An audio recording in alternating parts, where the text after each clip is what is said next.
고등학생 한지는 어떤 학과에 진학할지 머리 아프게 고민합니다. 외고를 다녔던 한지는 어른들로부터 문과는 취업이 안 된다는 이야기를 귀 아프게 듣습니다.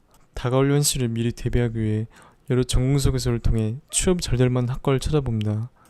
이런 과도 있구나. 경영과 컴퓨터를 함께 배울 수 있는 융합형 학부가 있다는 걸 처음 한 한지는 취업 메리트가 있다고 생각해 수시 6개를 비슷한 유형의 학과에 지원합니다.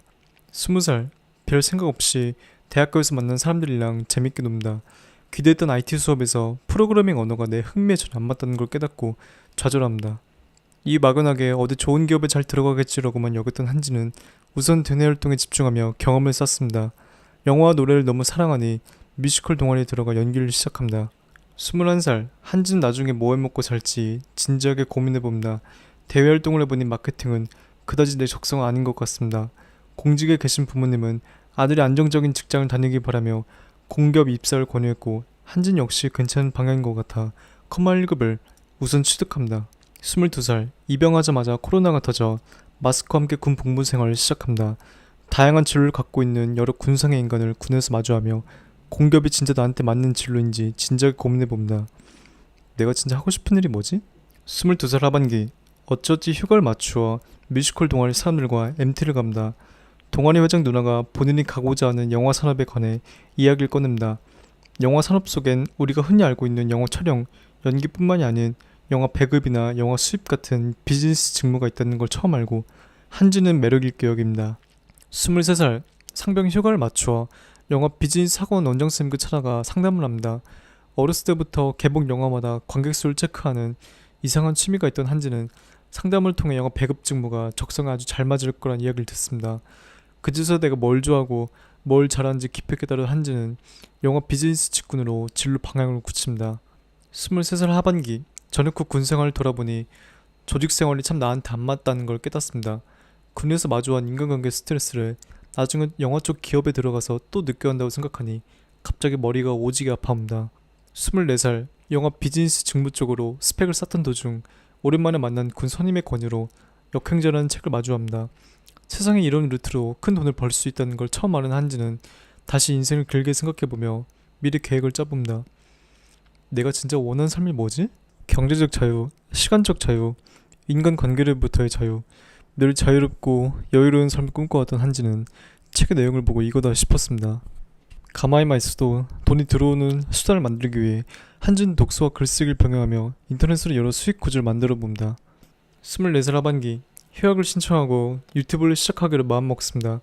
어렸을 때부터 새로운 생각과 사람 분석에 능했던 본인의 특기가 떠올라 이 능력을 적절히 조합해 비슷한 나이대 어린이들의 고민을 해결해주는 어린이스 채널을 개설합니다. 평소에 영화를 엄청 많이 보니 편집 기술 같은 걸 따로 배울 필요 없었습니다.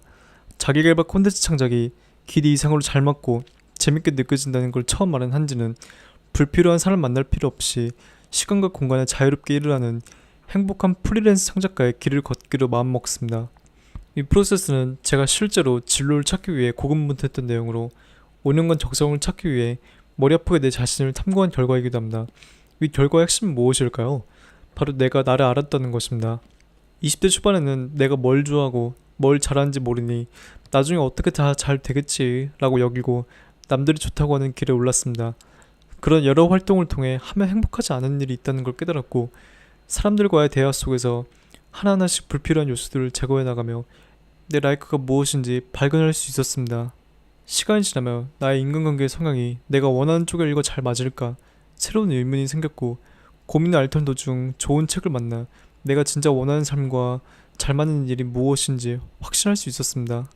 여러 탐구 결과를 바탕으로 최종 직업을 설정한 전 이제서야 마음속 큰 짐을 하나 덜어놓은 기분입니다. 인간이란 게 이렇습니다. 대부분 내가 나 자신을 잘 알고 나 정도면 맞는 방향으로 잘 가고 있겠지라고 생각하지만 사실상 현대인 90% 이상은 본인이 진짜 뭘 좋아하는지, 뭘 잘하는지, 어떤 사람과 잘 맞는지, 앞으로 어떤 미래를 마주할지 똑바로 알지 못하며 나중에 돼서야 그때 조금 더 열정적으로 알아볼 거라며 후회를 안기도 합니다. 어느 대학에나 다 있는 진로 취업센터에선 오로지 취업만을 위해 상담하는 학생들이 대부분이며 좋은 책을 통해 내 앞에 놓인 또 다른 길을 찾아보려고 하는 사람은 10%도 안 됩니다. 그렇다고 고등 때처럼 담임선생님이 나를 케어해주는 건 또 아닌지라 본인이 열정을 갖고 스스로 찾아보지 않는 이상 내 자신에 대한 제대로 된 정보를 듣는 것도 쉽지 않습니다. 좋은 진로를 찾기 위해 가장 먼저 해야 할 게 무엇일까요? 우선은 본인이 10년 뒤에 어떤 삶을 살고 있을까 고민해보는 것입니다. 학창시절 진로 시간에 맨날 선생님들이 귀찮게 10년 뒤 내 모습을 그려보려고 시켰던 이유도 여기에 있습니다. 바로 나 자신의 궁극적 삶의 목표를 설립하게끔 하기 위해서입니다. 본인이 남들보다 좋은 것들을 누리며 경제적으로 여유롭게 일을 할지, 아님 내 위치에 만족하며 그냥 먹고 살기 위해 일을 할지 가치관을 먼저 정립해봅니다. 만약에 전자라면 우선 그에 맞는 책이나 유튜브를 한번 찾아봅니다. 종이책이든 전자책이든 영상이든 누군가는 밑바닥에서 그 목표를 향해 간 사람이 지구에 한 명 이상은 반드시 존재하기에 그 사람의 루트를 눈으로 직접 확인해보고 실행해봅니다. 보상이 크고 내가 무언가를 선택할 수 있는 폭이 남들보다 커지는 만큼 나 자체를 꾸준하게 바꾸는 피난 노력이 필요하며, 실행 과정에서 남들한테 욕먹고 부담감 느끼는 걸 감수할 만한 강력한 멘탈 역시 중요합니다. 후자라면 후에 나한테 부족한 선택권이 있을 수 있다는 걸 충분히 감수하며 지금의 내 모습대로 시간을 보냅니다. 그냥 지금처럼 본인이 맞다고 생각하는 길을 걸으면 그만이니 부담을 가질 필요가 전혀 없으며, 내 주변 사람들도 다 비슷하게 행동하니 남들한테 이상한 게 보일 건 없습니다. 오히려 돈은 좀 적게 받아도 사회에 헌신하는 내 모습에 큰 보람을 느낀다면 경제적으로 여유롭게 사는 사람들보다 더 큰 행복을 누리며 살 수 있을지도 모릅니다. 어떤 가치관이든 내 현실에 내 스스로가 만족하는 것이 중요하며, 만족하지 못하면 행복의 길에서 멀어집니다. 두 번째는 본인 행동 성향을 파악합니다. 사람 행동 성향은 직업 만족도에 아주 큰 영향을 미칩니다. 가르치는 걸 좋아해 선생님 된 사람은 선생과 제자 간의 사회적 관계가 맞지 않아 마음을 둘 사람이 없어 일에 회의감 느끼기도 하며, 개인적 성향이 워낙 강한 사람은 조직생활에 워낙에 맞지 않아 높은 경쟁률을 뚫고 대기업에 합격하고도 사표를 던지기도 합니다. 이와 반대로 타인과 함께 외롭지 않게 일하는 걸 좋아하는 사람은 혼자 일하는 프리랜서 일이 잘 안 맞기도 합니다. 그래서 본인이 자기 주도적으로 일하는 걸 좋아하는 스타일인지, 혼자 일하는 걸 좋아하는지, 조직생활을 잘 만드는 사람인지, 아니면 기타 스타일인지 스스로 내가 어떤 성향인지 파악하지 못하면 직업 만족도는 그만큼 하락합니다. 본인이 어떤 스타일인지 정 모르겠으면 디스크 행동 유형 검사도 좋은 방법입니다. MBTI가 성격 유형 검사라면 디스크는 행동 유형 검사로 본인이 살아온 환경에 따라 타인과 어떻게 사회적 상호작용을 하는지 그 행동 유형을 분석합니다. 네이버 치면 금방 나오니 누구나 쉽게 실행할 수 있으며, 직업적 측면에서는 MBTI보다 그 유효성이 높아 교육기관에서도 학생들에게 많이들 권유합니다. 나온 결과지를 바탕으로 선택지를 만들어 봅니다. 예를 들어 영어를 좋아하는 사람이 I형처럼 어떤 사람 관계든 늘 사교적이라면 학생을 잘 이끌어낼 수 있는 영어 선생님을, D형처럼 자기 주도적 성향이 강하면 본인의 몸값을 스스로 키울 수 있는 프리랜서 번역을, S형처럼 안정성을 우선시하면 해외 같은 직장생활을 선택해 조직생활에 임할 수 있습니다. 사실 진정 어른이라면 본인 모든 유형의 성향을 전부 알을 줄 알아야 하는 게 맞지만, 길게 생각해 봤을 때 이건 내가 평생 직업으로 삼을 정도로 오래 할 수 있을 만한 성향의 직업은 아닌 것 같다 싶은 걸 제거하고 조금이라도 본인에게 더 잘 맞는 성향을 택해 방향을 정하는 게 윤택한 진로 선택 방법입니다. 세 번째는 본인에게 정말 잘 맞는 일을 찾기 위해 주변에서 한 번이라도 잘한다는 소리를 들었거나 내가 이만큼이라도 좋아한다고 생각하는 일에 관한 활동을 찾아서 해봅니다. 예를 들어 메이크업을 잘한다는 이야기를 살면서 한 번이라도 들은 학생이라면 메이크업 관련 활동을 경험해보며 일이 정말 나한테 잘 맞는지 계속 체크해봅니다. 활동 중 이만큼이라도 내가 불편함과 걱정을 느끼고 있다면 그대로 직시하고, 그 불편함을 본인이 도저히 감당해낼 수 없을 것 같으면 진로 선택의 폭에서 과감히 삭제시킵니다. 다리가 너무 아파서 못 버티겠어. 이웃도 좋아한다고 생각하는 것을 찾아 그만 활동을 해보며 계속 향유해 나갑니다. 그 일의 결과가 좋든 나쁘든 본인이 또 하고 싶다고 생각이 들었을 때 그 일은 완전히 본인의 적성이 됩니다. 아, 또 해볼까?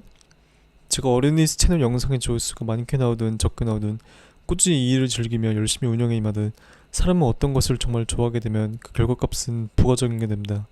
이래도 본인의 적성은 알고 보면 하면서보다도 하고 난 뒤에 제대로 파악할 수 있으며, 눈에 보인 요소가 전부가 아니라는 사실을 빨리 깨닫고 스스로를 얼마만큼 바꿔나갈 수 있을지 깊게 고민해봐야만 원하는 결과를 얻을 수 있습니다. 저의 사례처럼 책에서 한 루트가 본인의 가치관과 행동 성향, 특기에 딱 맞는 게 베스트겠지만 꼭 그렇지 않더라도 본인이 더 큰 목표를 위해 셋중 무엇이든 어느 정도의 불편함을 감안해낼 수 있는 수준이라고 보면 충분히 감내하고 새로운 길에 도전해보는 것도 좋은 인생의 방향입니다. 또한 이 탐구 과정 중 하나에서 막힌 진로를 이미 선택했더라도 본인의 선택에 절대 후회를 하지 않는다면 그 역시 옳은 길이라고 볼 수 있습니다. 무엇보다 이 세 가지 과정을 한 살이라도 어릴 때 빨리 겪어봐야 남들이 말해주지 않는 본인도 모르는 본인의 진정한 모습이 눈에 보이게 높은 자존감을 갖고 일에 임할 수 있는 확률이 높아진다고 봅니다. 어느 때나 깊은 자아 탐구 끝에 찾아낸 나만의 길로 후회 없는 인생을 살 줄 아는 때가 어른이에서 어른으로 성장한 모먼트인지도 모르겠습니다. 오늘 영상 도움되었으면 구독과 좋아요 부탁드립니다.